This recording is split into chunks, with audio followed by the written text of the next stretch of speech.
D7 news ప్రేక్షకులకు నమస్కారం. ఒంగోలులోని రిమ్స్ వైద్యశాలలో శుక్రవారం నిర్వహించిన కరోనా టెస్టులో ఇరువురికి పాజిటివ్ వచ్చినట్లు RIMS medical officer doctor Tirumalarao తెలిపారు. ఒంగోలు రిమ్స్ వైద్యశాలలో 21 మందికి కరోనా టెస్టులు నిర్వహించగా వారిలో 2కి పాజిటివ్ వచ్చినట్లు తెలిపారు. అయితే ప్రజలు భయాందోళనకు చెందవలసిన అవసరం లేదని, తప్పనిసరిగా మాస్క్ ధారణ పాటించాలని ఆయన సూచించారు. మరిన్ని అప్డేట్స్ కోసం చూస్తూనే ఉండండి D7 న్యూస్, నిరంతరం ప్రతిక్షణం.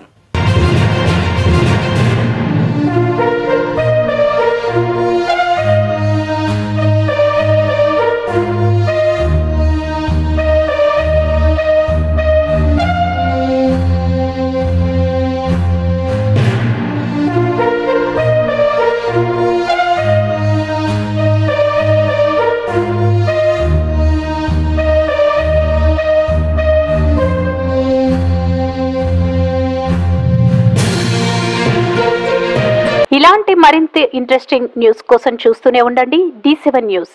ఒక్క నిమిషం ఆగండి. D7 న్యూస్ ని లైక్ చేసి, షేర్ చేసి, సబ్స్క్రైబ్ చేయండి. D7 న్యూస్, నిరంతరం ప్రతిక్షణం.